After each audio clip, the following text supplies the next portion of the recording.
Hello बच्चों, good evening. Live class में आपका स्वागत है और मैं आज पढ़ाने वाला हूं श्रेणी क्रम और संयोजन क्रम पढ़ाने वाला हूं संधारित्रों का। जैसा कि लास्ट लेक्चर में मैंने बताया था कि श्रेणी क्रम संयोजन से पहले हमने क्या पढ़ा था, संधारित्र क्या होते हैं या धारिता क्या होती है, इसके बारे में हमने पढ़ रखा है। अब हम आज यहां पर देखेंगे कि संधारित्रों का संयोजन कैसे करते हैं। तो दो तरह से संयोजन हो सकते हैं, या तो उसको श्रेणी क्रम में कर दो या तो समांतर क्रम में कर दो। तीसरा क्या हो सकता है तरीका? तीसरा तरीका ये हो सकता है कि हम कर सकते हैं इसको दोनों को मिलाकर, मतलब श्रेणी क्रम संयोजन और समांतर क्रम संयोजन दोनों को मिक्स करके कैसे कर सकते हैं, कैसे देख सकते हैं, वो भी देखेंगे। तो पहला जो हम पढ़ने वाले हैं वो क्या है? श्रेणी क्रम का संयोजन। ठीक है बच्चों, पहला क्या हम पढ़ने वाले हैं? पहला हम पढ़ने वाले हैं श्रेणी क्रम। तो अगर हम श्रेणी क्रम पढ़ रहे हैं तो पहले श्रेणी क्रम संयोजन बना लेते हैं। भाई कैपेसिटर कैसे होते हैं? पैरेलल प्लेट कैपेसिटर है यहाँ पर, ठीक है, मतलब समांतर पट संधारित्र की बात कर रहा हूं मैं। तो समांतर पट संधारित्र अगर है हमारे पास, तो एक संधारित्र कैसे होता है? एक संधारित्र कुछ ऐसा दिखता है, ये ऐसे दो प्लेट्स होती हैं और ये जुड़े होते हैं इस तरह से, ये तार होते हैं, वायर होते हैं, ठीक है। तो इस पर धन धन धन आवेश ऐसे कुछ बताया था मैंने, और इस पर होते हैं माइनस माइनस माइनस माइनस आवेश, ठीक है। तो इस वाले प्लेट पर, इस प्लेट का नाम दे देते हैं ए प्लेट, इसका नाम दे देते हैं बी। तो ए प्लेट पर कितने आवेश है? प्लस प्लस, जो आवेश है वो प्लस प्लस है, और बी पर क्या है? Minus minus. ठीक है, समझ में आया यहाँ तक की बात? ठीक है। अब इस पे प्लस प्लस आ गए, इस पे माइनस माइनस आ गए। तो अब हम अगर इसका श्रेणी क्रम और संयोजन देखना है, मतलब हमें कई सारे चाहिए होंगे इसी तरह के। ये एक हो गया, यहाँ पर प्लस माइनस नहीं देखना है आपको, बस इतना जान लेना है कि यहाँ पर ये आवेश नहीं देखना है, कि आवेश नहीं दिखाना है श्रेणी क्रम और समांतर क्रम संयोजन में। बस आपको ये मान के रखना है कि एक पर प्लस होगा तो एक पर माइनस होगा, अगर इस पे माइनस होगा तो इस पे प्लस होगा। ठीक है, समझ में आ रही है बात? ओके। तो अगर ये एक समांतर प्लेट संधारित्र है, इसी तरह के हमें तीन चार चाहिए होंगे श्रेणी क्रम के लिए, तो हम क्या करेंगे? तीन हम जोड़ लेते हैं। तीन समांतर प्लेट के लिए हम तीन क्या करेंगे? श्रेणी क्रम के लिए हम तीन संधारित्रों का संयोजन देखेंगे। तो ये मान लेते हैं कि ये एक संधारित्र है, फिर ये हमारा दूसरा संधारित्र है, और इसी तरह से ये तीसरा संधारित्र है। भाई तीन संधारित्र हमने, ये देखो तीन संधारित्र हमने श्रेणी क्रम में जोड़ दिया। श्रेणी क्रम में बच्चों ये श्रेणी क्रम में जोड़ दिया, ठीक है।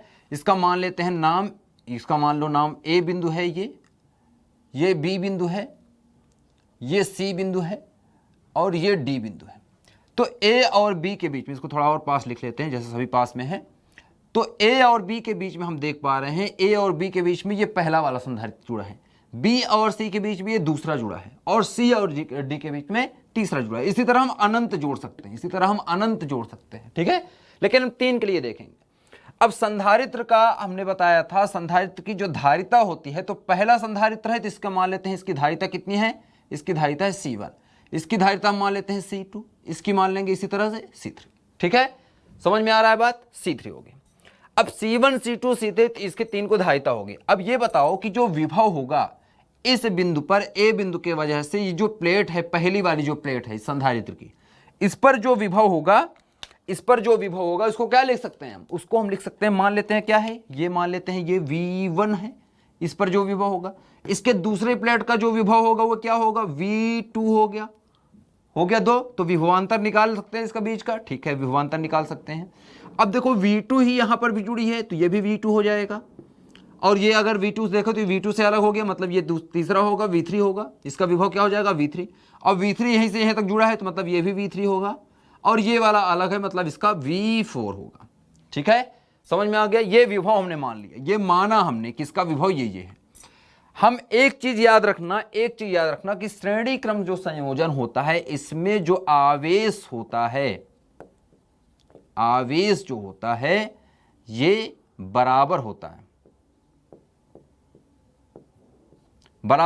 आवेश बराबर होता है सबके लिए, जितने भी होंगे सब पर आवेश बराबर होगा। विभवांतर अलग अलग होगा। देखो विभवांतर अलग क्यों है? क्योंकि आवेश बराबर नहीं है। अगर दोनों प्लेट पर आवेश बराबर हो जाए, इस पर भी मान लो 5 कूलाम का आवेश आ जाए, इस पर कहीं से मान लो 5 कूलाम का आवेश है धनात्मक, और इस पर अगर 5 कूलाम का ऋणात्मक आवेश हो जाए, तो विभवांतर तो रहा ही नहीं। विभवांतर तो रहा, अगर इस पर भी, हाँ मान लो इस पर भी 5 कूलाम मान लो, 5 कूलाम प्लस माइनस ना करो, सिर्फ 5 कूलाम मान लो, दोनों पर 5 कूलाम आवेश है, तो विभवांतर तो 0 हो गया ना बच्चों, विभवांतर तो 0 हो गया, मतलब फिर आवेश तो बराबर, अगर आवेश बराबर हो गए तो विभवांतर तो फिर 0 हो गया। V1 माइनस V2 करेंगे तो क्या आ जाएगा? 0 आ जाएगा। तो इसका मतलब यहां पर विभवांतर है, विभवांतर है क्योंकि दो अलग अलग बिंदुओं पर ये जुड़ा हुआ है, ये दो अलग बिंदुओं के बीच जुड़ा हुआ है, ये दो अलग बिंदुओं के बीच जुड़ा है, तो अलग अलग बिंदुओं के बीच में जुड़ा है, तो हर बिंदु का अलग अलग विभव है। अगर इसका विभव a का v1 है और इसका v2 है, इस पर विभव v3 है, इस पर विभव v4 है, तो देखो v3 से दो जुड़े हुए हैं तो v3 हो गया विभवांतर, v2 से b बिंदु पर दो जुड़े हुए हैं, इसकी ये प्लेट इसकी ये प्लेट, तो इन दोनों प्लेटों का विभवांतर कितना हो जाएगा v2 v2। v1 पे एक ही जुड़ा है तो v1 और v4 पे एक ही जुड़ा है d बिंदु के साथ तो v4। ठीक है, तो ये विभवांतर हो गया। समझ में आ गई बात यहां तक? ठीक है, अब अगर ये समझ में आ गया है आपको, इसका मतलब कि हमारी चीजें आसान हो गई। अगर इतना आपको समझ में आ गया मतलब चीजें हो गई हैं आसान। अब हम क्या कर सकते हैं यहां पर, अब हम यहां पर क्या कर सकते हैं, आवेश यहां पर बराबर है तो हम जानते हैं, अब हम जानते हैं चूंकि हम क्या जानते हैं बच्चों, चूंकि हम जानते हैं कि Q बराबर क्या होता है, Q बराबर होता है VC के या CV के। Q बराबर क्या होता है, CV के। तो C बराबर या Q बराबर जब Q बराबर CV को हो गया, ठीक है समझ में आ गई, Q बराबर CV हो गया। अब अगर एक एक का विभवांतर लिखना है, ये हम जानते हैं, ये सूत्र हम जानते हैं, तो अगर हमें V बराबर लिखना है तो V बराबर क्या हो जाएगा, Q बटा C के, Q बटा C के। इस पे जो आवेश होगा हम मान लेते हैं Q आवेश है, इसके बीच में जो आवेश है वो Q है, इसके बीच में आवेश भी क्या है, Q है। सब पर जो आवेश है वो Q Q Q Q आवेश, सब में आवेश इतना संरक्षित है आवेश, सबकी प्लेट पर Q आवेश है। अब अगर मैं इसको मान लूं A और D के बीच में इन तीनों की जगह पर एक ऐसा कुछ लगा दूं जो इन तीनों के बराबर हो, एक ऐसा पैरेलल प्लेट कैपेसिटर या समांतर प्लेट संधारित्र लगा दूं, किसके किसके बीच में, A और D के बीच में। A और D के बीच में हमने लगा दिया एक बड़ा सा, और ये क्या था, ये V1 था, इसका विभवांतर कितना है, V1 है, और इसका विभवांतर कितना है, V4 है, तो ये V4, मतलब इन तीनों की जगह पे हम एक मान सकते हैं। तो इन तीनों में आवेश बराबर है तो इस पे भी आवेश बराबर होगा, Q होगा। और इसका हम मान लेते हैं कि ये जैसे C1 C2 C3 इसके धारिता है, तो इसकी धारिता हम मान लेते हैं, इसकी धारिता कितनी है, C है। ठीक है, तो इसकी धारिता C है, तो इसके लिए अगर मुझे लिखना है Q बराबर क्या लिख सकता हूं, CV। ये हो गया समीकरण नंबर 1। समझ में आई बात? ठीक है, अब ये समीकरण नंबर 1 है। अब यहां से मुझे सबके लिए लिखना है, इसके लिए सबके लिए लिखना है। देखो Q बराबर ये आ गया आपका CV के, या इसी को हम लिख सकते हैं, या इसी को मैं थोड़ा सा बदल के लिखना चाहूंगा, इसी को थोड़ा सा मैं बदल के लिखना चाहूंगा। क्या मैं इसको ऐसा लिख सकता हूं, Q बराबर CV है, तो इसको मैं थोड़ा सा इस समीकरण को एक यहां ना बोल के, इस समीकरण एक को यहां ना बोल के मैं थोड़ा सा चेंज कर देता हूं, इसको यहां ना बोल के मैं इसको लिख देता हूं V बराबर Q बटा C के। ये हो गया समीकरण नंबर 1। ठीक है, समीकरण नंबर 1 ये हो गया समीकरण नंबर 1।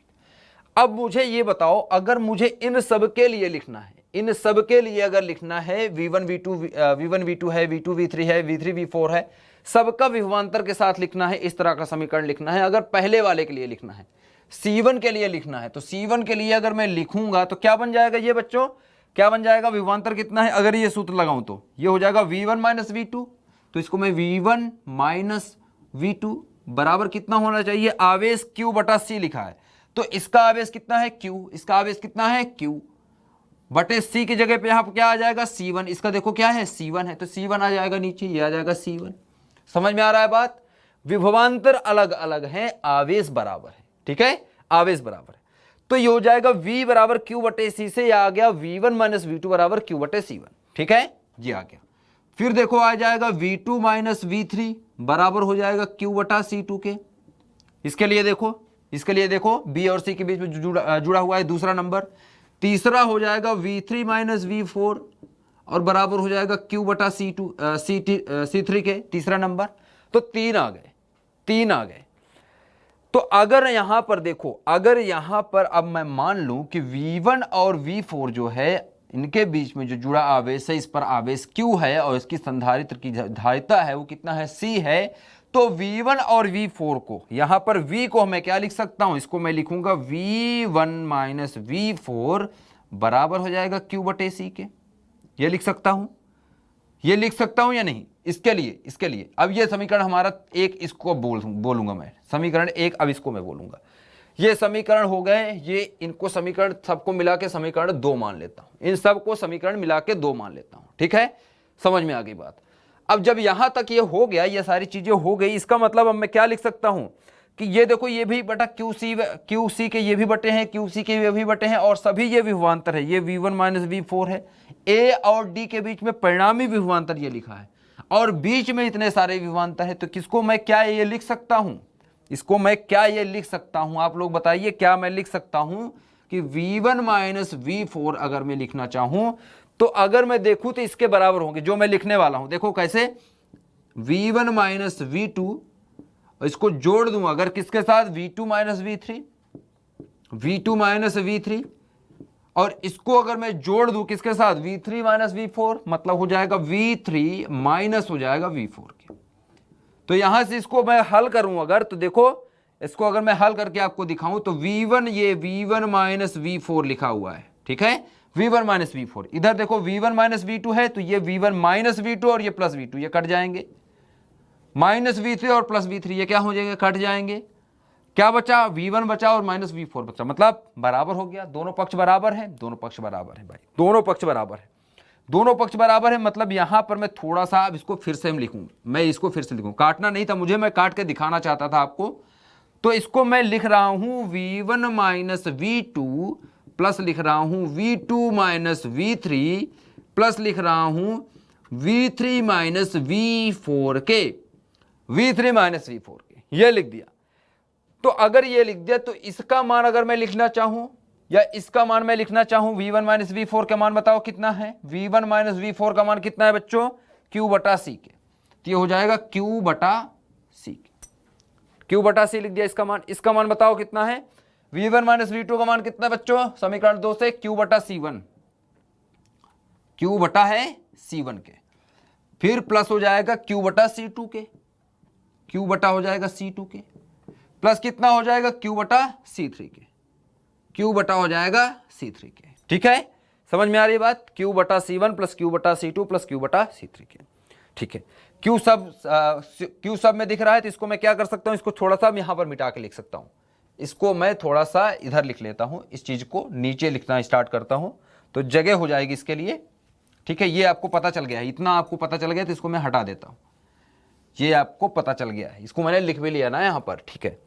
तो अगर अब मैं इसको लिखना चाहूं तो यहां पर देखो, यहां पर अब क्या आ रहा है मेरे पास, यहां पर ये आ गया Q बटा C बराबर हो गया, Q इसमें से कॉमन ले लो, बाहर निकाल लो, उभयनिष्ठ निकाल लो, तो बचा 1 बटा C1 प्लस बचा 1 बटा C2 प्लस बचा 1 बटा C3, यही बचा इसमें से। अगर मैं इसको जो है यहां लिखूं तो इसी तरह लिख सकता हूं, बिल्कुल लिख सकता हूं।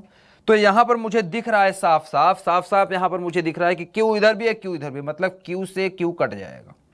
क्या होगा बच्चों, Q से Q कट गया भाई, Q से Q कट गया, इसका मतलब हमारे पास आ गया 1 बटा C बराबर आ गया 1 बटा C1 प्लस 1 बटा C2 प्लस 1 बटा C3 के। बस यही तो निकालना था हमें, यही तो हमें निकालना था बच्चों, 1 बटा C बराबर 1 बटा C1 प्लस 1 बटा C2 प्लस 1 बटा C3, यही तो निकालना था हमें। क्या निकालना था, तुल्य प्रतिरोध निकालना था श्रेणी क्रम संयोजन में। तुल्य प्रतिरोध नहीं, तुल्य संधारित्र कितने, तुल्य संधारित्र कितने हैं, संधारिता का धारिता निकालना था, तुल्य धारिता निकालना था इन संधारित्रों का।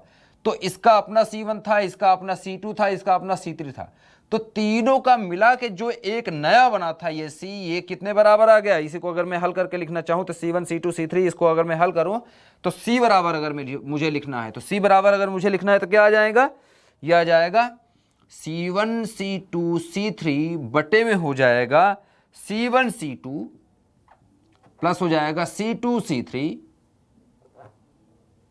C2 C3 प्लस हो जाएगा C3 C1।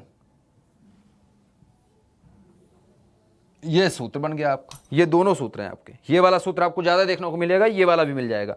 इसको क्या किया, इसका बस इसका लघुत्तम ले लिए, इसका लघुत्तम लेकर C का मान 1 बटा C था, तो C करेंगे तो ऊपर वाला लघुत्तम वाली चीज ऊपर चली गई और नीचे वाले ऊपर वाले नीचे आ गई, ठीक है। तो ऊपर का नीचे हो गया, नीचे का ऊपर हो गया, ये हो गया हल, ठीक है, ये आपका हल हो गया।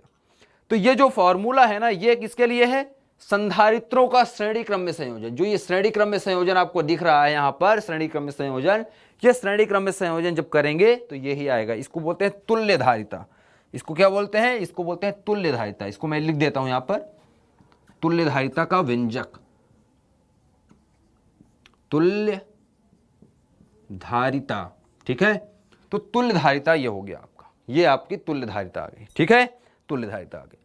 तो ये लेक्चर का ये वाला पोर्शन हो गया अपना, संधारित्र का श्रेणी क्रम संयोजन हो गया, कंप्लीट हो गया। समझ में आ गया आपको कैसे करना है। इस पर कुछ क्वेश्चन भी कराऊंगा मैं, प्रश्न करा के दिखाऊंगा किस तरह से प्रश्न कर सकते हैं आप लोग। ठीक है, किस तरह से इस पे प्रश्न आते हैं ये हम करके देखेंगे फटाफट। तो कुछ प्रश्न मैं दिखाता हूं आपको, किस तरह के प्रश्न आ सकते हैं, किस तरह के प्रश्न आपको देखने को मिलेंगे आपकी किताब में, किस तरह से प्रश्न दिए होते हैं। तो पहले इसको समझ लिए हमने कि भाई हमारे पास ये सूत्र है, इस सूत्र को मैं लिखा देने रहता हूं, इसको मैं नहीं हटाता हूं, ये सूत्र आपके सामने ही रहेगा, ये सूत्र आपके सामने ही। अब इसमें देखो, अब यहां पर हमें कुछ नहीं करना, C1 C2 C3 का मान देते रहेगा और हमें C का मान पूछता रहेगा कि भाई C1 का मान बताओ, C2 का मान बताओ, सबका मान दे देगा। तो एक का मान हमसे कहेगा कि भाई इसका मान निकाल के दिखा दो कितना है।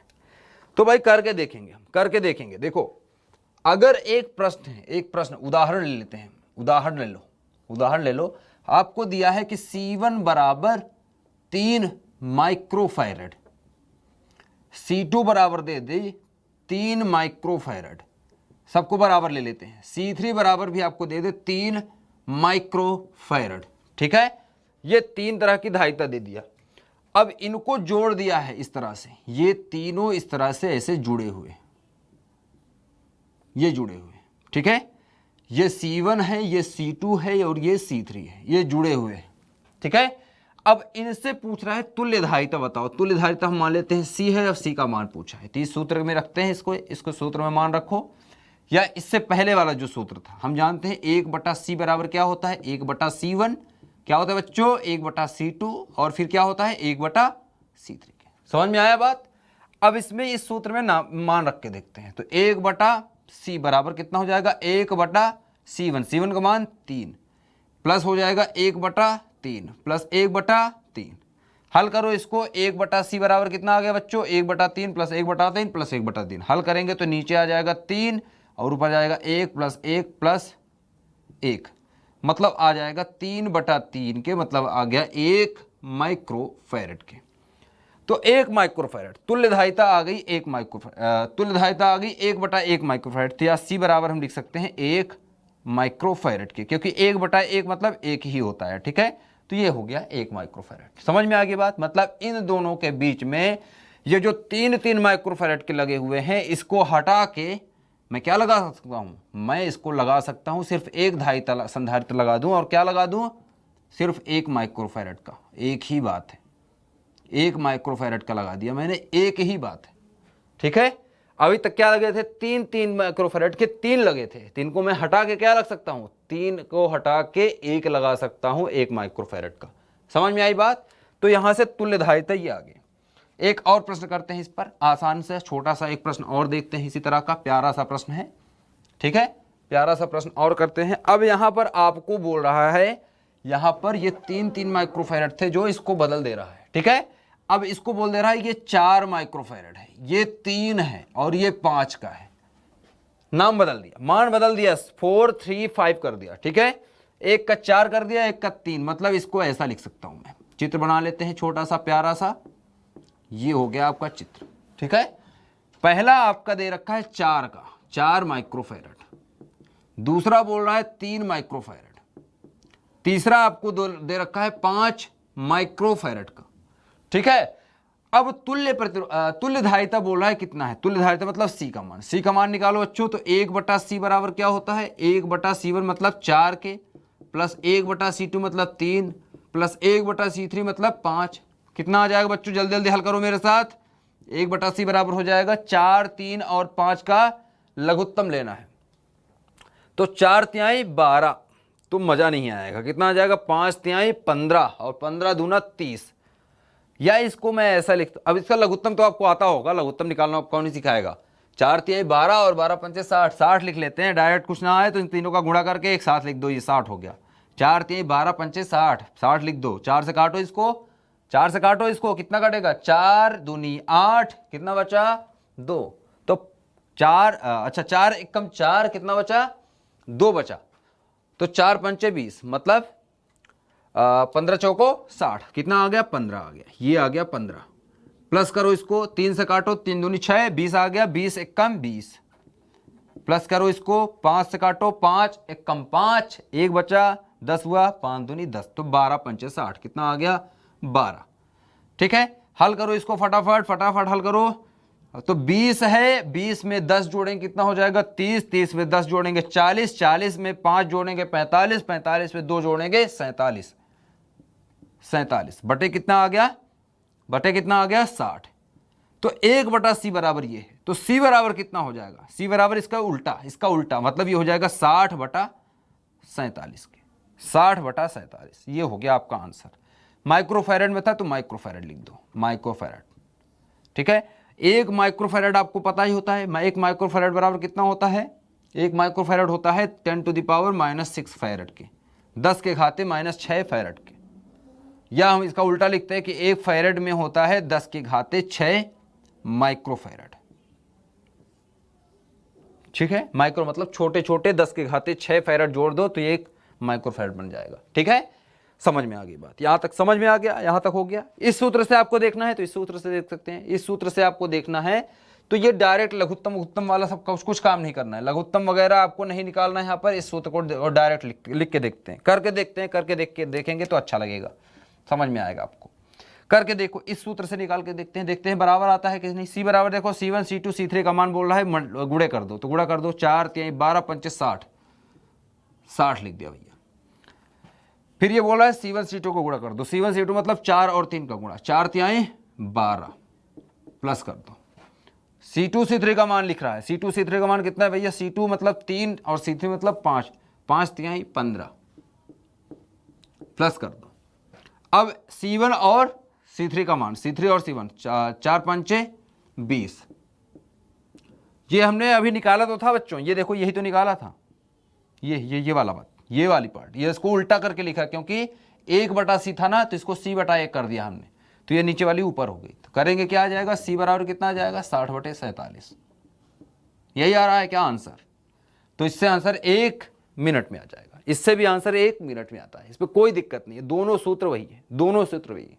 ठीक है, एकदम आराम से करना है, कोई परेशानी या कोई जल्दीबाजी वाला काम नहीं है, एकदम आराम से करेंगे, आराम से सीखेंगे, एक एक चीज सीखेंगे। ठीक है, तो हमने यहां पर देख लिया श्रेणी क्रम का संयोजन कैसे करते हैं। श्रेणी क्रम का संयोजन समझ में आ गया सबको, श्रेणी क्रम का संयोजन क्या सबको समझ में आ गया।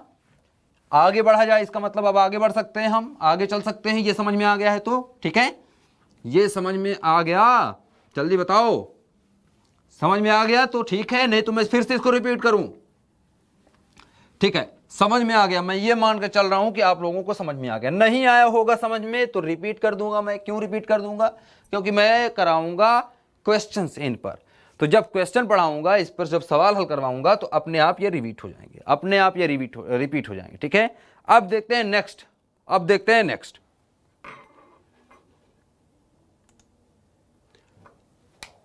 तो बच्चों अब हमारे पास आ गया है पार्श्व क्रम का संयोजन। ठीक है, अब आपको दिख रहा है पार्श्व क्रम, पार्श्व क्रम को बोलते हैं, इसको क्या बोलते हैं, इसको बोलते हैं पार्श्व क्रम को बोलते हैं समांतर,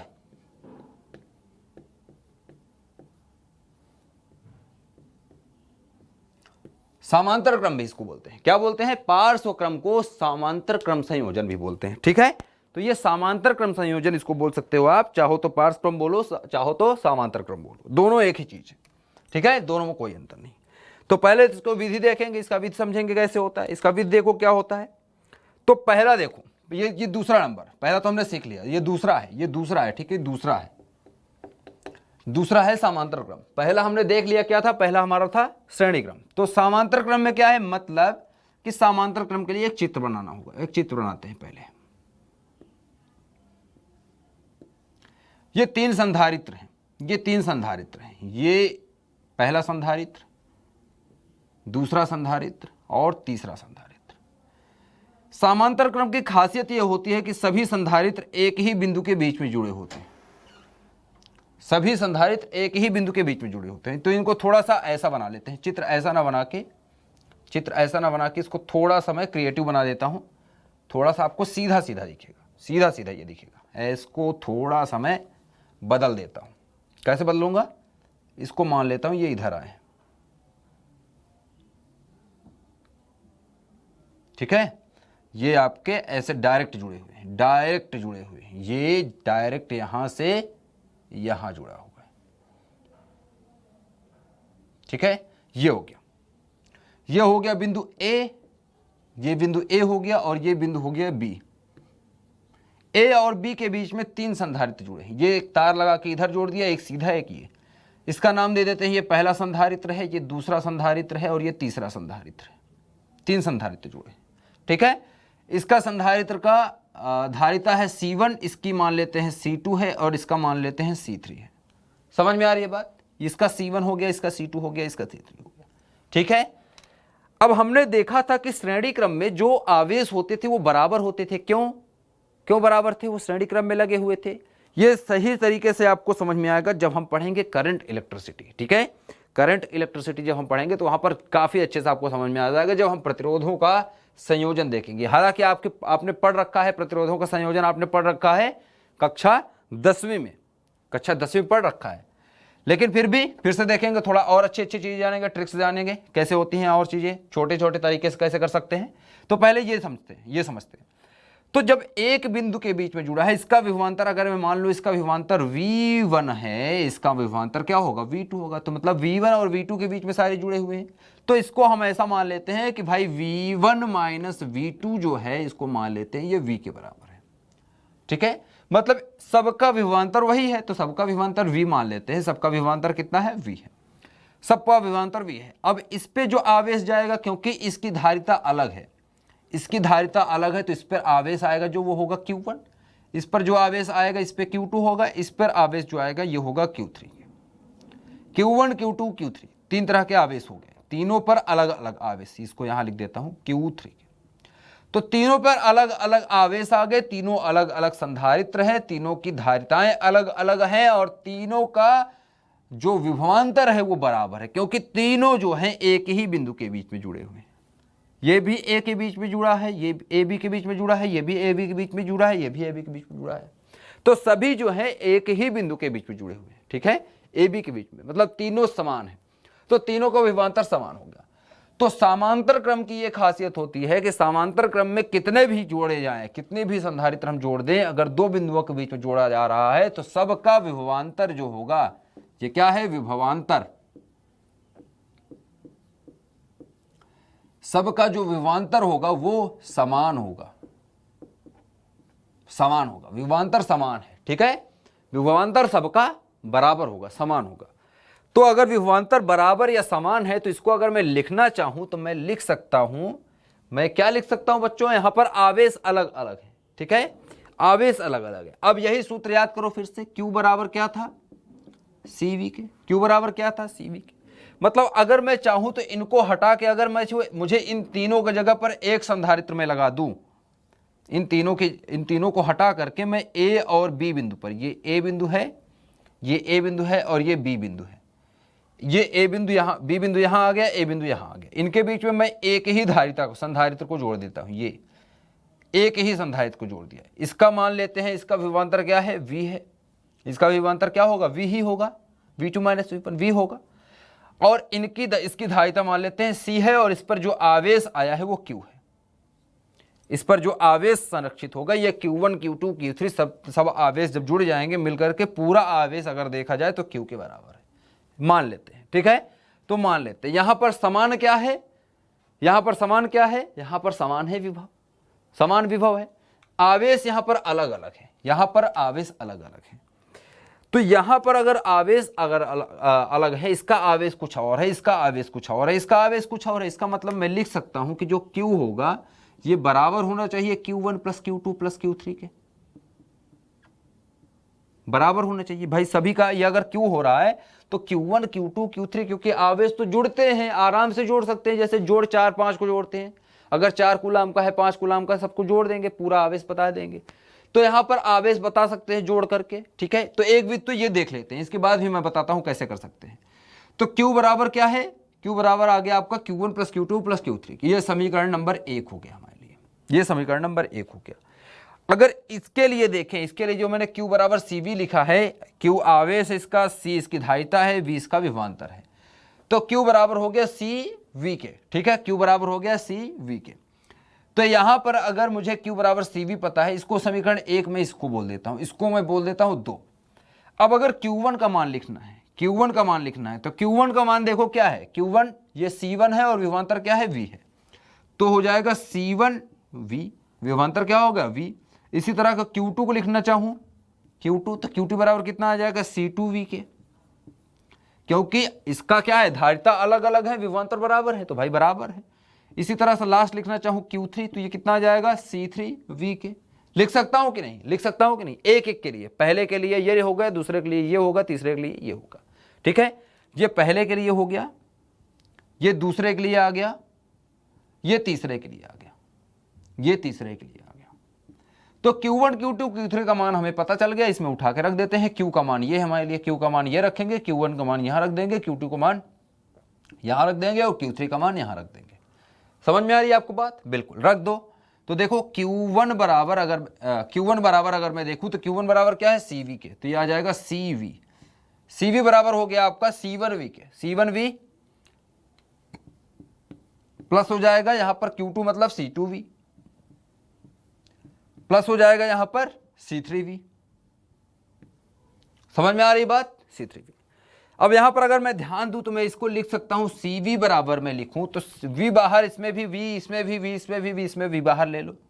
अंदर क्या बचा, अंदर बचा आपका C1 प्लस बचा C2 प्लस बचा C3 के। मतलब मैं यहां पर बोल सकता हूं कि V से V कट जाएगा, V से V कट जाएगा, V से V कट गया तो हमारे पास क्या आ गया बच्चों, हमारे पास आ गया C बराबर C1 plus C2 plus C3 के। ये लो, यही तो आपको निकालना था, यही तो हमें करना था, यही तो हमें निकालना था। तो हमारा आंसर आ गया, हमारे पास तुल्य जो धारिता होगी वो C1 C2 C3 के बराबर होगी। पार्श्व क्रम में या समांतर क्रम में जो भी धारिता होती है संधारित्रों की, तुल्य संधारित्र की धारिता जो होती है C, जितने भी जुड़े हुए हैं सबका जोड़ दो, C1 C2 C3। तो ये समांतर क्रम के लिए हो गया, समांतर क्रम के लिए हो गया।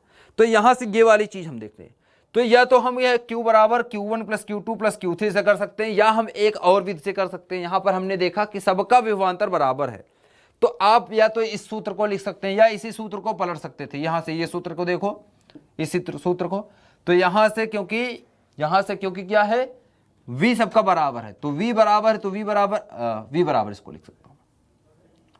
V बराबर अगर मैं लिखूं तो V बराबर क्या लिख सकता हूं, Q बाई C के, Q बाई C के। तो अगर ये V है Q बाई C, ये V जो है इन सब V के बराबर है, इसका भी विभवांतर V है, इन सब का विभवांतर V है, तो ये आपस में बराबर होंगे सबके, मतलब Q1 बटा C1, Q2 बटा C2, Q3 बटा C3, सबको लिख सकते हैं और बराबर आराम से निकालते हो तो आराम से यही आंसर आता आपका। ठीक है, यही आंसर आता जो आपका आया है। तो ये हो गया व्यंजक, हो गया किसका, तुल्य धारिता। ये क्या है,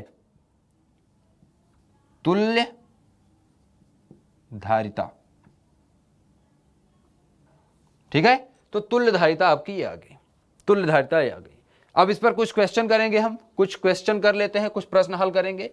ये सूत्र मैं दिया रहता हूं, नीचे वाला जो सूत्र है इसको नहीं मिटाऊंगा, ठीक है, ताकि आपको दिखता रहे कि सूत्र कौन सा मैं इस्तेमाल कर रहा हूं। तो सूत्र आपको दिखता रहेगा, सूत्र आपके सामने है, सूत्र आपके सामने।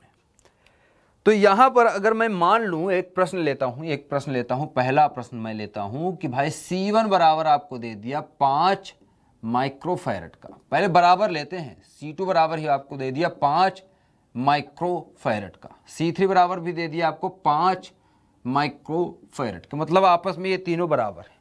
तो तुल्य धारिता कितनी आ जाएगी बच्चों, तुल्य धारिता आ जाएगी C बराबर C1 plus C2 plus C3। ये सूत्र लिखेंगे, बराबर हो जाएगा C बराबर, देखो 5 5 5 सबको लिख दो, मतलब 5 प्लस 5 प्लस 5 कितना आ गया बच्चों, C बराबर आ गया 15 के माइक्रोफैरड।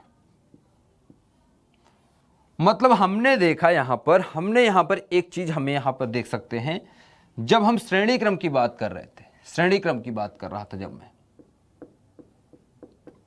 जब मैं श्रेणी क्रम की बात कर रहा था तो मैंने देखा कि 1/C जो था ये बराबर था 1/C1 के प्लस 1/C2 के प्लस 1/C3 के, यही था।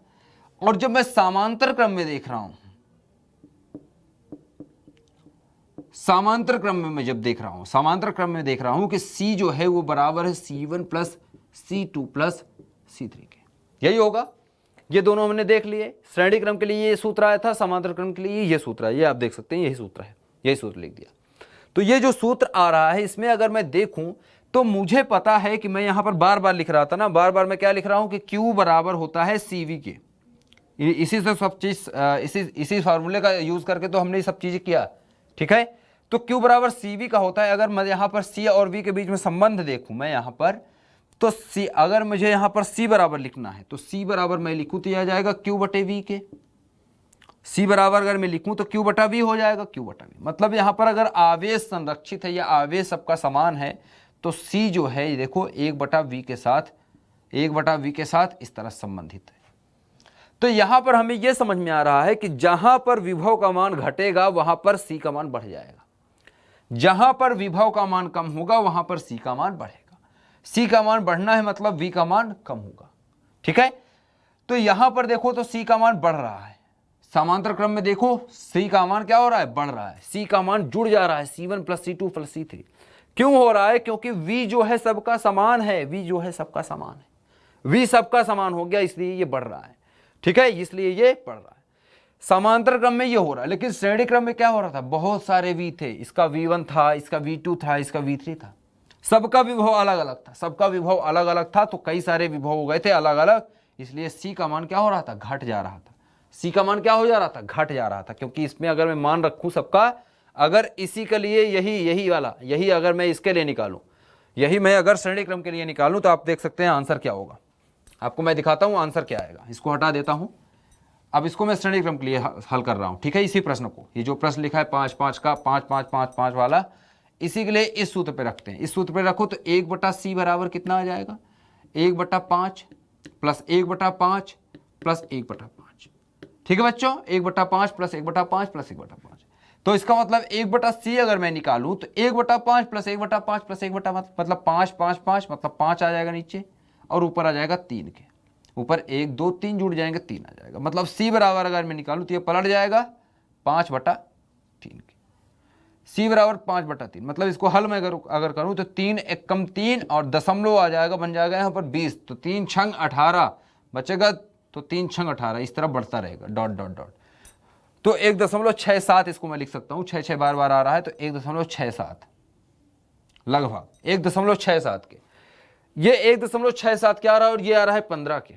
यही तीन 1 2 3 जो ये 3 संधारित्र हैं, इनको जब श्रेणी क्रम में जोड़ रहा हूं तो आ रहा है 1.6 के बराबर, 1.6 माइक्रोफैरड।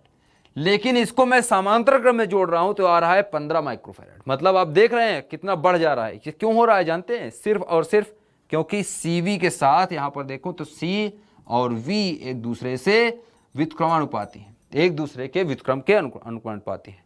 तो यहां पर V का मान कम हो, यहां पर V का मान बढ़ रहा है, यहां पर V का मान कम हो रहा है। जहां पर V का मान कम होगा C का मान बढ़ जाएगा, जहां पर C का मान कम हो रहा है मतलब इसका V का मान यहां पर बढ़ जा रहा है। यहां पर विभव ज्यादा होगा, यहां पर विभव कम होगा, और क्या ज्यादा होगा, धारिता ज्यादा होगी, ठीक है। समझ में आ रही है बात? बहुत अच्छी बात है। तो इतना हो गया, समझ में आ गई चीजें।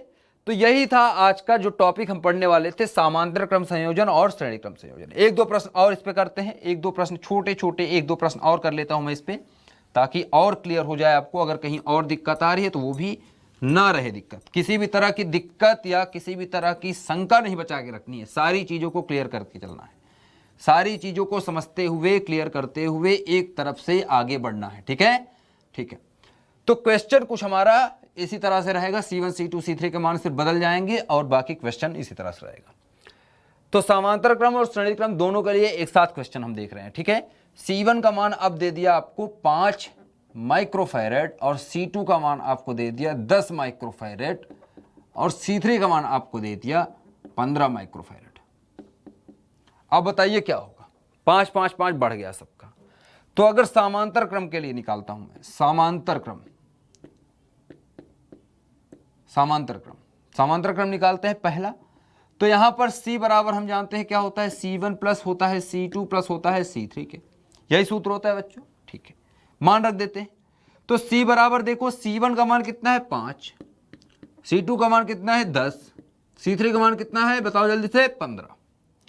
तो यहां पर C का मान कितना आ गया आपको 15 और 10 कितना हो गया, 25, 25 5 30, 30 माइक्रोफैराड है, ये आ गया। अब निकालते हैं श्रेणी क्रम के लिए, अब निकालते हैं श्रेणी क्रम के लिए। श्रेणी क्रम के लिए हल करो बच्चों, श्रेणी क्रम के लिए हल करते हैं। श्रेणी क्रम, श्रेणी क्रम, तो श्रेणी क्रम के लिए अगर मैं हल करूं दूसरा जो है तो आ जाएगा 1/c बराबर 1/c1 प्लस हो जाएगा 1/c2 प्लस हो जाएगा 1/c3। ठीक है, 1/c3 मतलब मैं यहां पर लिख सकता हूं 1/c बराबर 1/c1 मतलब 1/5, 1/c2 मतलब 10, 1/10, फिर ये हो जाएगा प्लस 1/15 के। ठीक है, 1/15 के। तो यहां से हम अब देखें अगर तो 1/c बराबर आ गया 15, नीचे आ जाएगा, ये आ जाएगा 15 दूना 30 कर लो। ठीक है, 15 दूना ये हो जाएगा 30 के। तो 5 से काटो 30 को, 5 से काटो 30 को, कितना आ जाएगा बच्चों, 5 से काटेंगे 30 को तो 5 6 30 मतलब 6 आ जाएगा, प्लस करेंगे 10 तिहाई 30 मतलब 3 आ जाएगा, 15 दूना 30 मतलब 2 आ जाएगा। ठीक है, जोड़ दो सबको, कितना आ रहा है 15, ये हो जाएगा 6 3 9 9 1 10 1 11। ठीक है, तो 6 5 11 बटा हो जाएगा 30 के। मतलब मैं c बराबर अगर लिखना चाहूं, c बराबर अगर लिखना चाहूं तो इसके बाद क्या आ जाएगा, c बराबर दिया जाएगा 30/11 के, 30/11 माइक्रोफैराड। इसका मतलब यहां पर मैं अगर देखूं तो 30 माइक्रोफैराड आ रहा है, यहां पर 30 का 11वां भाग आ रहा है, 30 को 11 से काटने के बाद बच रहा है जो वो आ रहा है। मतलब धारिता घट जाती है जब संधारित्रों को श्रेणी क्रम में संयोजित किया जाता है, तो जो तुल्य धारिता होती है ना वो कम हो जाती है, वो घट जाती है। जबकि हम देख रहे हैं कि समान संधारित्र को जब समांतर क्रम में जोड़ दे रहे हैं, समांतर क्रम में जब जोड़ रहे हैं तो इसकी धारिता बहुत बढ़ जा रही है। देखो बढ़ जा रही है, सिर्फ जुड़ जाती है, यहां पर भाग हो रहा है, यहां पर जुड़ रहा है, यहां पर भाग हो रहा है, यहां पर जुड़ रहा है, यहां पर जुड़ रहा है, लेकिन भाग देने के बाद 1/5 1/10 मतलब 5 का 1 का 5वां बटा जितना है ना वो उसका 5वां भाग, इसका 10वां भाग, इसका 15वां भाग बचा। जितना है ये, अगर 5 है तो 5 का 5वां भाग लग रहा है, 10 का 10वां भाग और 15 का 15वां भाग, एक भाग। ठीक है, एक भाग जुड़ रहा है, यहां पर पूरा का पूरा जुड़ जा रहा है। ठीक है, तो आज के लेक्चर में बस इतना ही था, यही हमें सीखना था। ठीक है, नेक्स्ट लेक्चर में हम पढ़ेंगे इसके और प्यारे प्यारे प्रश्न क्या होते हैं, इस पर किस तरह होता है और इन दोनों को मिलाकर किस तरह से आपको दिखेगा। जैसा कि मैं एक छोटा चित्र बना देता हूं, अगर मान लो ऐसा सा चित्र हो, अगर मान लो ऐसा सा चित्र हो,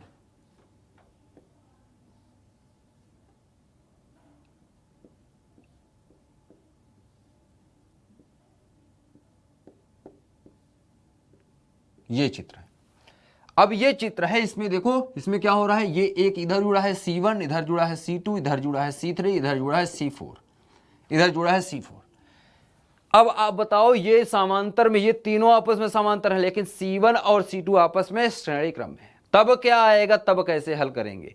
या कोई भी चित्र आपको इस तरह मिल जाएगा, इस तरह आपको कोई भी चित्र मिल जाएगा, इस तरह के कोई भी चित्र आपको मिल जाएंगे, इस तरह के अजीब अजीब तरह के प्रश्न आपको देखने को मिलेंगे, अजीब अजीब तरह के प्रश्न देखने को मिलेंगे। बताओ, अब ए बिंदु इसको बता दिया, बी बिंदु इसको बता दिया, ये बी है और ये ए, बताओ कि तुल्य धारिता कितनी है।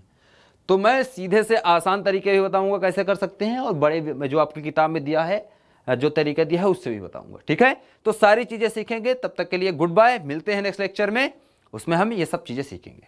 तो गुड बाय, ध्यान रखो अपना और पढ़ते रहो अपने डाउट नेट पे।